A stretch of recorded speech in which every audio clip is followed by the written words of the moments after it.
Good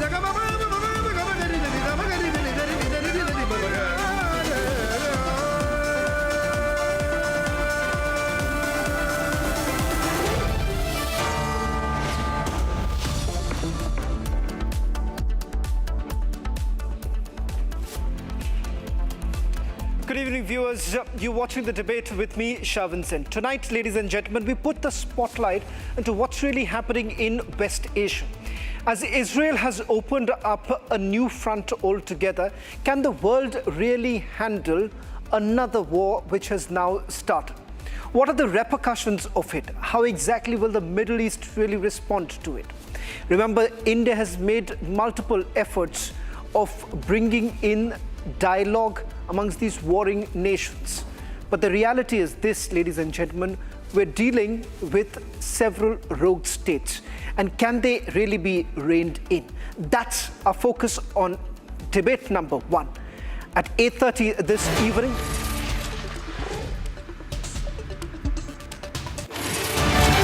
at 8:30 this evening, ladies and gentlemen, once again, there is a fierce political face-off between Y.S. Jagan Mohan Reddy and Chandrababu Naidu. Chandrababu Naidu says that Jagan is lying, and the fact that he does not want to declare his religion while visiting Tirupati has now led to a massive political face-off in the state of Andhra Pradesh. That's our second debate coming up at 8:30 tonight. At 9 p.m. with my colleague Abhishek Kapoor, the big debate over what's really happening in Karnataka with the CBI not being allowed to carry out with an investigation. The Karnataka government has withdrawn the general consent.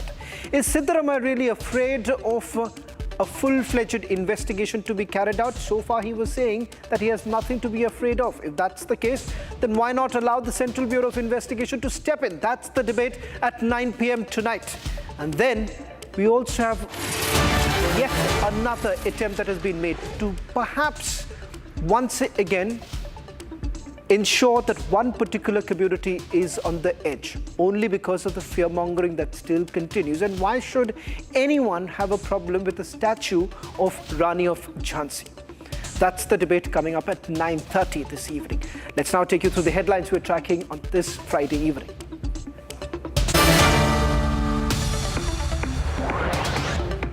I have a message for the tyrants of Tehran. If you strike us, we will strike you. Israel escalates its barrage on Hezbollah's military capacities. Netanyahu says that his will go out on all fronts to defend itself from Iran's proxies.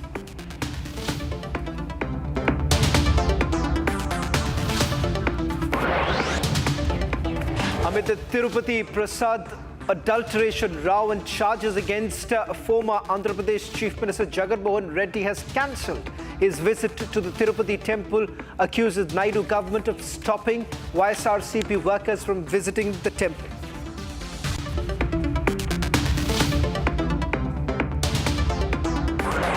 Amid the Muda scam heat, the Karnataka government has withdrawn the open consent to the CBI to conduct probe within the state. Does the CBI make Siddaramaiah nervous?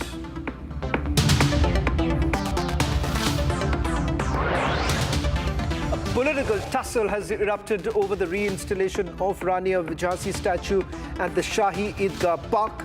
The Shahi Idgah committee says that the Waqf land is encroached. Debating tonight at 9:30 p.m.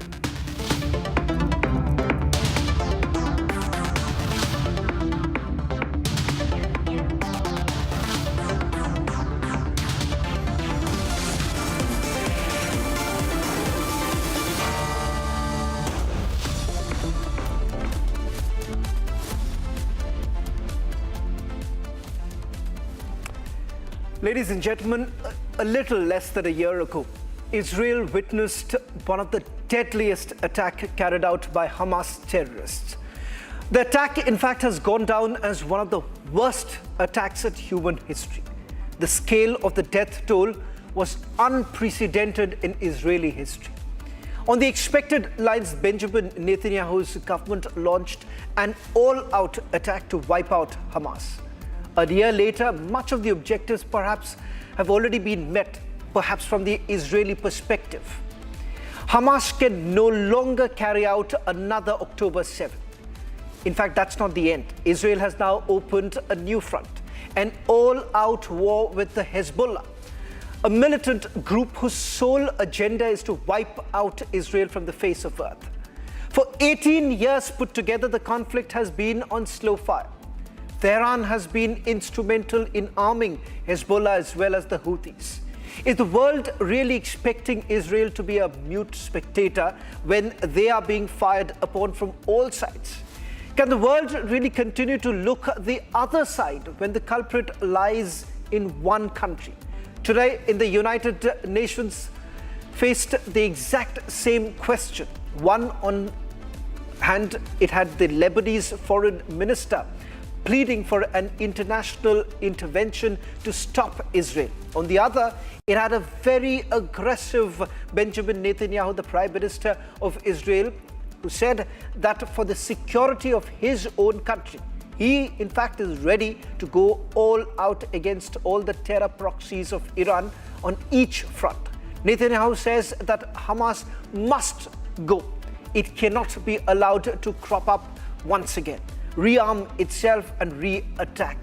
Now, will his assurances be really enough for the world as Israeli tanks stand on the border with Lebanon, ready to move in at a moment's notice? Israel believes it needs no permission from the world to defend itself. But what does this essentially mean for the rest of the region and for the world? In fact, that's essentially been the concern for the longest time. Israel has made it abundantly clear that there can be no ceasefire when they're being fired upon. Israel also says that the Hezbollah has already violated as far as the resolution is concerned. With regards to Lebanon, Israel maintains that there is no reason why they cannot have a peace deal with them, but that can only be worked out if their soil is not being used by the Hezbollah. The question is, why is it no direct questions are being asked to the Iranians? Why is it that the world seems to be dragging its foot when it comes to dealing with Iran? That's the debate tonight. Take a look at this report first.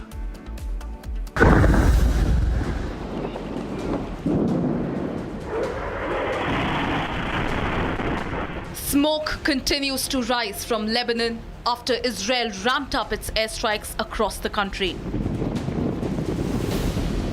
In what is being called the next phase of the war, Israel so far escalated its strikes on Hezbollah's military capacities and its top commanders in Lebanon. As per reports, over 700 people have been killed in the strikes that have jolted Lebanon this week. The barrage of rocket fire exchange continues on both sides of the border, with Israel intercepting incoming Hezbollah rockets in northern Israel and even in Haifa.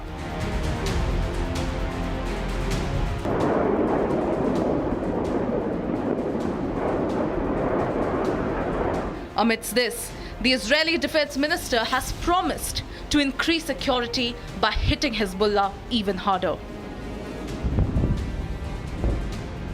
אנחנו מכים קשה מאוד את חיזבאללה לאורך כל השנה ובמיוחד בשבועות האחרונים.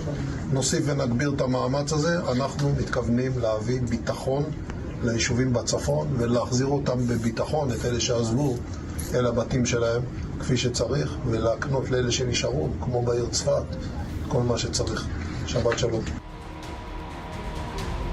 Columns of tanks and armored vehicles were spotted on Israel's northern border earlier today, with indications that Israel may launch a ground offensive in Lebanon, just like it did in Gaza. Reports suggest that the Israeli army has even issued a call-up of reservists. Amidst this, the Lebanese foreign minister raised the alarm at the UN General Assembly, calling for urgent international intervention. يعيش لبنان هذه الأيام أزمة تهدد وجوده ومستقبل شعبه ورفاهيته، وتتطلب تدخلا دوليا عاجلا قبل أن تخرج الأمور عن السيطرة وتتساقط أحجار الدومينو المترابطة ويتحول العجز من احتوائها وإطفائها إلى ثقب أسود يبتلع السلم والأمن والإقليميين والدوليين. فالوضع المتأزم في لبنان ينظر بالأسوأ لكل الشرق الأوسط في حال استمرار الأمور على حالها بوقوف العالم متفرجا. Meanwhile, Israel continued its onslaught on Hezbollah's top commanders, with strikes eliminating head of Hezbollah's aerial force. For the first time ever, Iran directly attacked Israel from its own territory, firing 300 drones, cruise missiles, and ballistic missiles at us. I have a message for the tyrants of Tehran. If you strike us, we will strike you. There is no place in Iran that the long arm of Israel cannot reach. And that's true of the entire Middle East. Amidst tensions around a full-blown war, Prime Minister Netanyahu came down heavily on Hezbollah, claiming that this government will go out on all fronts to defend itself from Iran's proxies.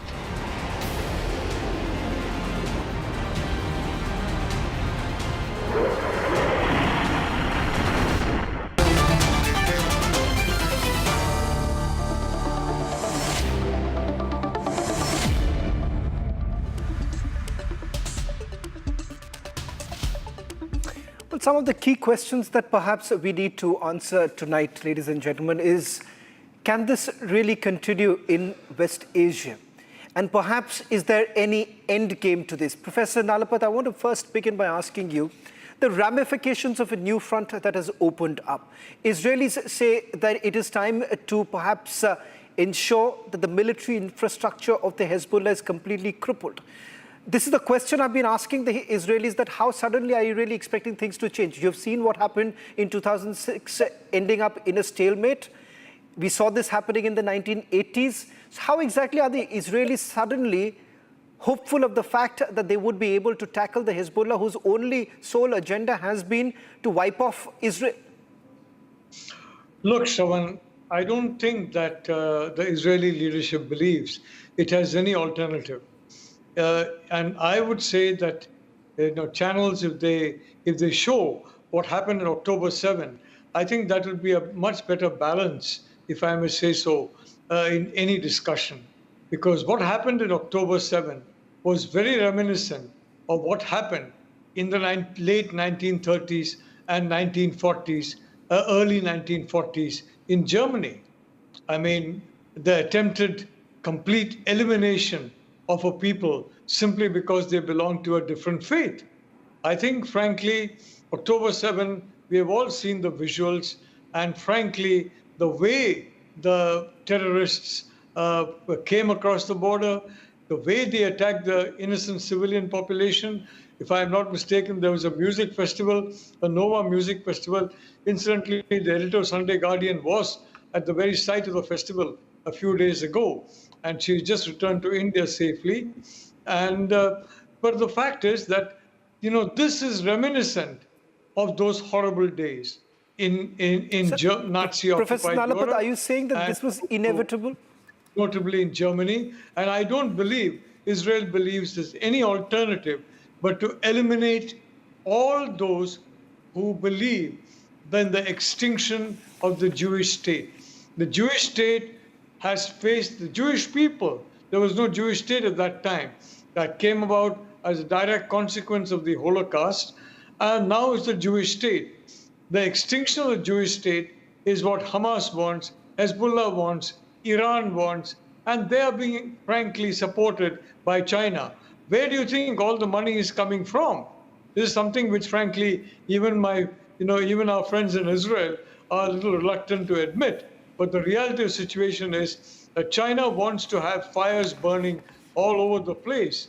And now, of course, because of Ukraine, so does Russia, until it makes up its mind as to what to do about Taiwan. So quite frankly, there is no alternative in the mind of the Israeli leadership. I do understand, except Professor what, Nalapat. to eliminate those who believe in eliminating the Jewish people. That is the state of Israel. Thank you, Shravan. Well, Professor Nalapat, undoubtedly seeing one of the worst attacks that we have witnessed on 7th of October, third deadliest attack, it is on the expected lines that the Israelis did retaliate. The question that I'm asking is that, is there any end game? To which I would want to take it to General Yaakov Amidor. He's been the former national security advisor, the best person to perhaps answer this question. General Amidor, is there an end game? I've been asking this question to several of my Israeli friends, that can there be an end game? Or are we really looking at a situation where perhaps you're going to only try and stabilize the situation by crippling the Hezbollah? But do you believe that unless you address the biggest threat coming in from Iran, things are not really going to change for you? There is an end game. In Gaza, it's a very clear one. In Gaza, Israel will smash and destroy all the remnants of Hamas in Gaza. And within a year, Gaza will be totally out of the game. From time to time, Israel IDF will have to go in and to kill those who try to rebuild the capabilities of Hamas. But even now, after the assassination of the head of Hamas in Tehran, Mr. Hania, and the number 2 of Hamas in Gaza, Hamadef, anyone ask the question how Hamas from Gaza will retaliate? The answer is no. Why? They are not relevant anymore to the question regarding their military capability. We have to continue to kill them in Gaza, so within a year that will not be a problem at all. In Lebanon, it is much more complicated. We have 2 different goals. One is to push Hezbollah north of the Litani to the range from which they cannot assault and cannot have another 7th of October attack by Hezbollah. By the way, they had such plans, we know it for sure. So this is one goal, and for that we might bring in our ground forces to kill all the members of Hezbollah south the line which will be demarked by Israel, and then to push them into the north and not let them going down. And we will enforce a 1701 decision of the United Nations, which says exactly that no military force will be in Lebanon other than the Lebanese army. But General Amidor, but that's a violation in itself. The UN resolution has already been violated, and that is the reason why I believe that Benjamin Netanyahu's government essentially believes that this new front that has been opened was only inevitable. It violated 3 minutes after it was declared by the United Nations. 3 minutes after the decision was taken in New York, Hezbollah violated it in Lebanon, and no one says a word about it. Now all the world is coming on Israel, why you are doing that and why you are doing that. But years, 1701 was violated by Hezbollah. I didn't see anyone calling Hezbollah and calling Lebanese government and say, guys, you are violating very clear decision of the United Nations, what do you intend to do? But there is another goal of Israel in Lebanon. It's not just to push Hezbollah to the north. It's to eradicate the capabilities of Hezbollah to the level in which after the war, after the ceasefire, Israel will be in a position to attack any facility of Hezbollah in Lebanon. Based on the United Nations decision, that no military organization will exist in Lebanon other than the Lebanese army. No one is forcing it, no one is controlling it, and Israel of the United Nations, and to destroy Hezbollah facilities in Lebanon in the future. For that, we have in this stage of the operation to destroy the firepower of Hezbollah. That's what we are doing in the last few days. We are bombing military facilities of Hezbollah in which they are storing huge number of missiles and rockets. They had at the beginning of the war more than 100,000 rockets and missiles. Remember the number. I don't think that the Indian army has such number of rockets and missiles. 100,000 rockets and missiles. And we are destroying it. And slowly, slowly, we are minimizing their ability to use it. Up till now, it's not a full war yet. We didn't bomb Beirut, and they didn't hit Tel Aviv and Jerusalem. But slowly, slowly, we are coming to the point in which we will not have any other choice but to go with ground forces, and that will be escalated the situation, no question. By the way, one remark to what you said. We didn't open the front. The front was opened by Hezbollah. It was I do understand. At the 8th of October. General Abidor, I do understand that's the position that the Israelis have been saying, that look here, on the 7th of October, Hezbollah also started firing, and that's the reason why that front was already open. Yes. But many would also ask you this question about whether the need of doing it right now, can the world really sustain an ongoing fight? But having said that, General Abidor, I'll take that. I'll also get the West perspective on this and come back to you. I'll request you to stay on with me as I bring in Gabriel Norona.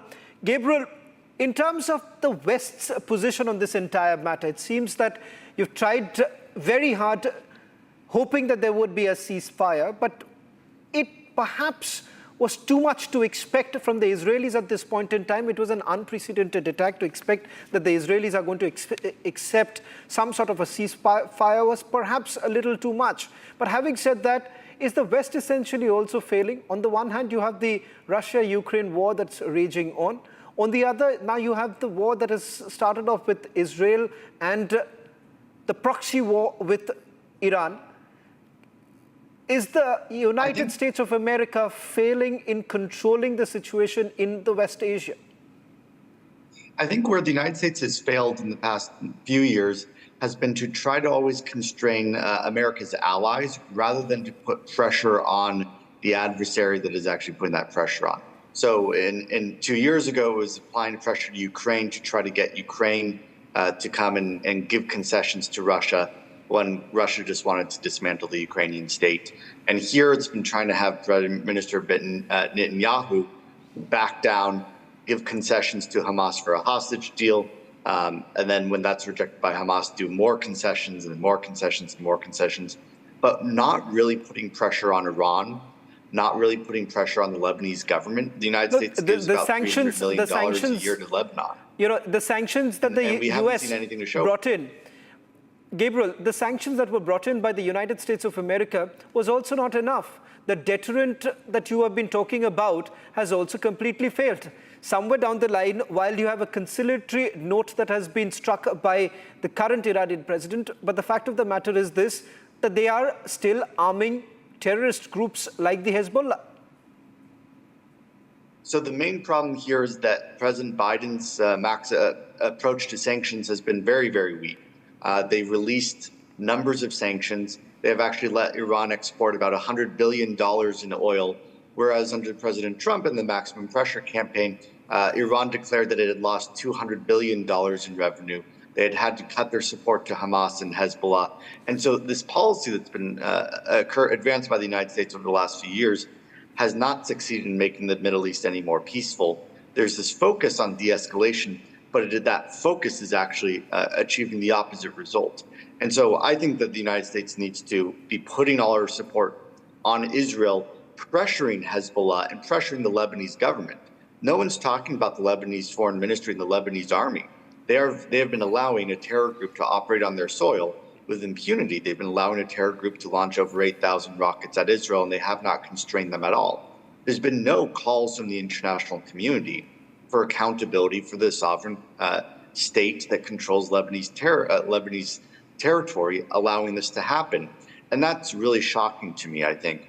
France in particular turns a blind eye to all the problems in the Lebanese state and blocks accountability for Hezbollah and the European Union. This is what causes Hezbollah to believe that it can just continue firing rockets at Israel with impunity, because it does not face consequences. The only country that puts consequences is Israel. Dr. Izadi, who's joining us from Tehran right now, there is a clear divide right now, even in Iran. You have the hardline conservatives who perhaps are extremely upset with the fact that you've not been able to carry out a direct attack, this at a time that for a very long time you've had Iran essentially depending on Hezbollah to prevent a direct attack from the Israelis. But that has really not worked well for you, Dr. Izadi, and somewhere down the line you ought to realize that this policy of the Iranians is only going to destabilize the situation in West Asia. You know, Israelis attacked and invaded Lebanon in the 1970s, in early 1980s, before Hezbollah was established, was created, before Hamas was established or created.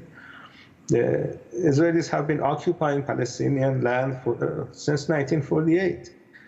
And Hezbollah was created to push the occupiers out.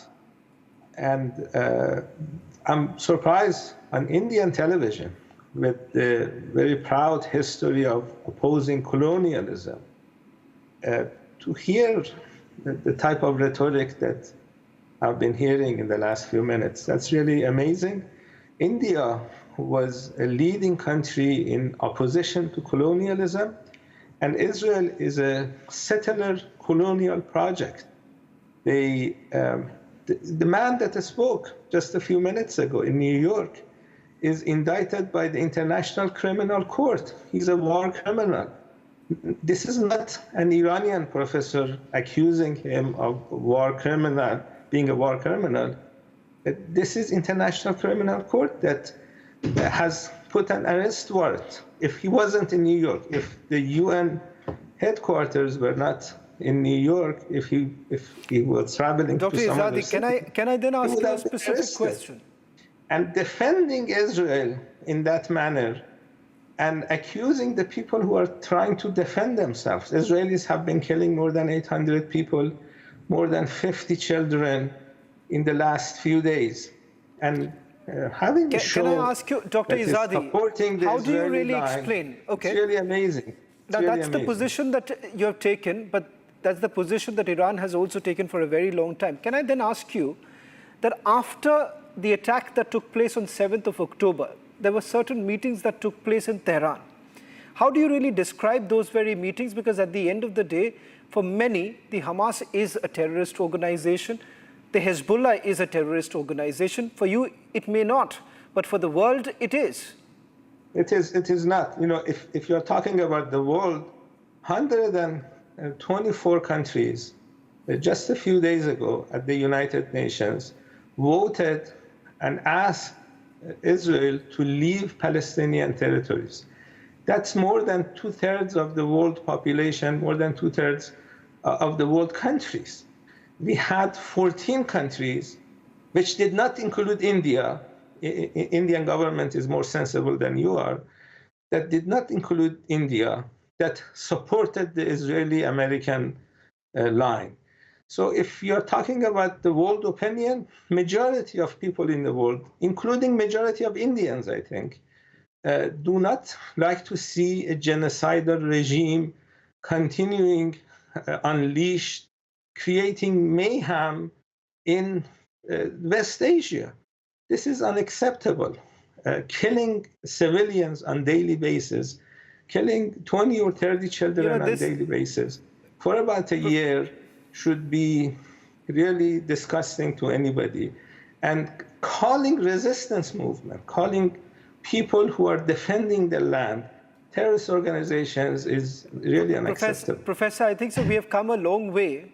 Professor, we have come a long way from this entire argument that has been made about the existence of the Jewish state. What is exactly what you are basically harping on? Professor Nalapat does not seem to really agree. They could accept two-state solution. All two-state. Now, as far as the two-state solution is concerned, to which the Israelis have also said that they are open to the idea of a two-state solution can really work out, provided if you stop firing at them. But the fact of the matter is, Professor, I'll request you, I do understand that's the position that you have taken, and that's the argument largely in the garb of that argument. This has gone on for way too long.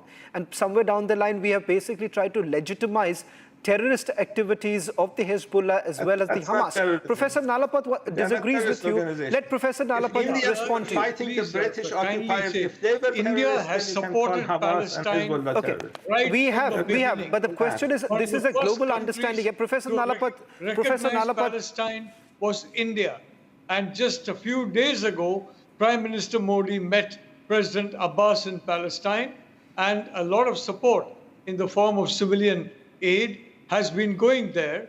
But the fact of the matter is that India is against terror in all its forms.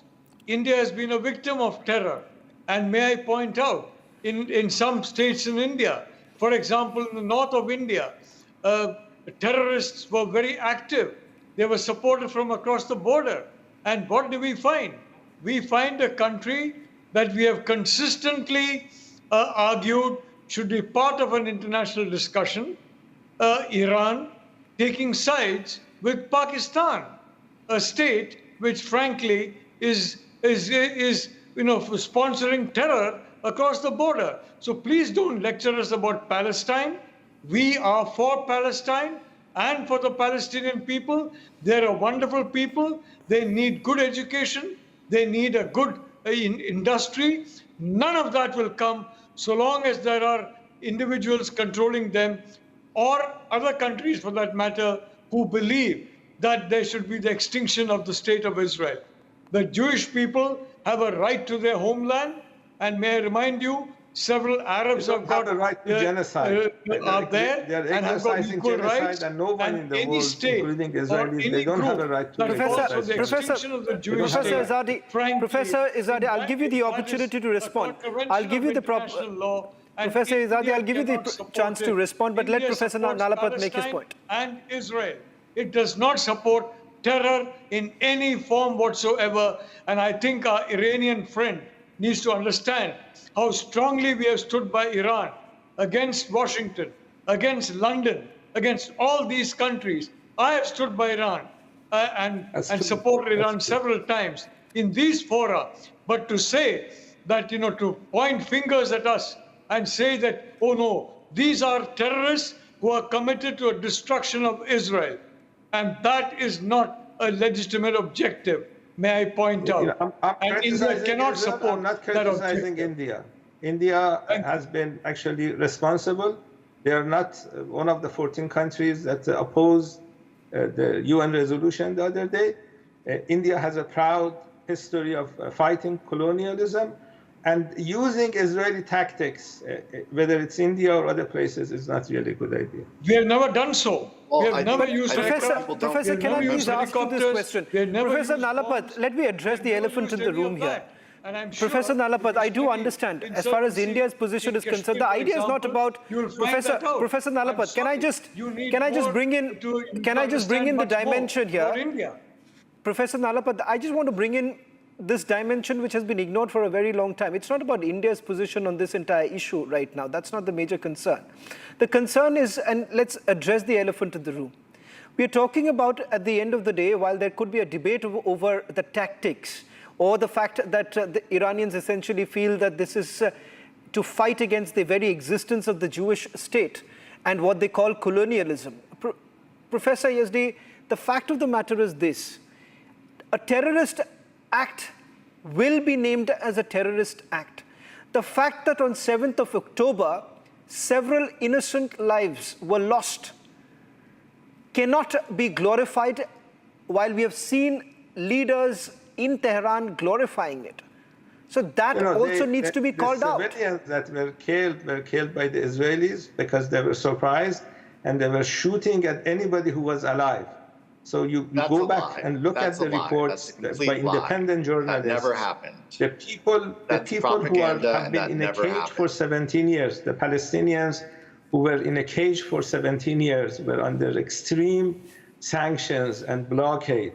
You can't, you put a nation in a cage for 17 years. That does not justify slaughtering children, burning women alive. Professor, so that forgetting the apartheid state that we have in Israel. Forgetting Gabriel wants to respond. People that have been killed in the last year, and just remembering 7th of October people who knew that the people who are occupied are suffering, and they had a music festival. This is what the Israelis are saying. Okay, let me also get it. Gabriel wants to respond. I think Gabriel does not agree. Professor Izadi, Professor Izadi, Gabriel from... That's just cruel.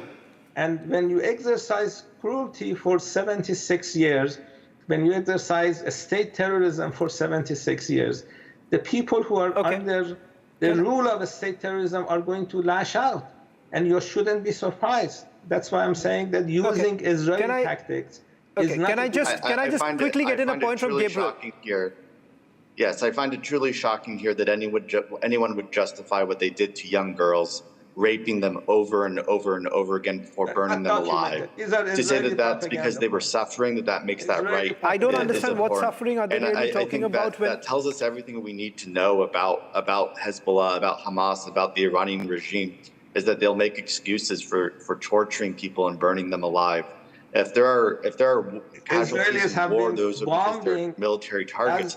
No one should ever take joy in the death of children, in the death of any of these people. And yet it seems that you're... Professor Izadi, just allow Gabriel to respond. Allow Gabriel to respond, I'll come back to you. And burning people alive, that's not civilized behavior.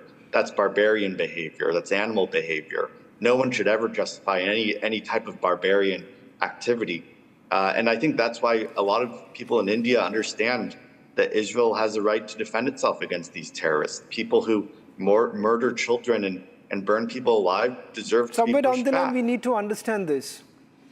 You know, I'll also go across to General Amidor here. We need to understand this, that there is what we believe right to defend. While there has been an argument, General Amidor, that the Prime Minister here has been speaking on, that you cannot find any solution on the battlefield. And somewhere down the line, perhaps the Israelis will have to understand that for how long can you really continue, because your neighbors are not going to change. We also live in a hostile atmosphere. The fact that we have the Pakistanis by our side, who perhaps are once again fixated with the Kashmir issue. So we do know what it is to be when you're surrounded by a hostile neighbor. But the reality is that it is going to exist. It is going to be there. And that is the reason why the Prime Minister here has always been talking about the dialogue is the only way forward.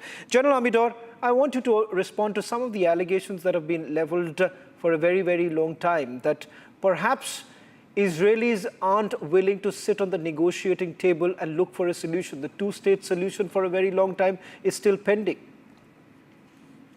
I see that the guy from Iran afraid to be in the same frame with me. So the Iranians afraid even to be in one frame in Iranian television. So we want to speak about dialogue. Very cynical. With all due respect, the atrocities of Hamas and the fact that Israel was attacked by Hezbollah are not connected at all to the political issue in the Middle East. Hamas declared that he wants to abolish the existence of the State of Israel. It's not about dialogue. It's about the living of the Israelis in the Middle East, about the existence of the State of Israel. Hezbollah is launched more than 8,000 rockets and missiles into Israel in the first 11 months. No Israelis in Lebanon. Lebanon is not under occupation. So what is the excuse for Hezbollah? Hezbollah is not a Palestinian organization. Whom they represent other than Iran. And they are doing it on behalf of Iran to destroy Israel, not connected at all to the political problem that we are facing, negotiating with the Palestinians, not negotiating with the Palestinians. Two-state solution, one-state solution, that is between us and the Palestinians. From Hamas' point of view, Israel does not have the right to exist. We are not speaking about where the borders will be. It's about the existence of Israel.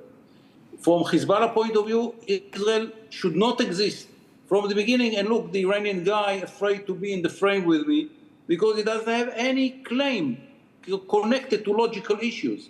What is the connection between colonialism and Hezbollah attacking Israel from Lebanon, not from Palestine?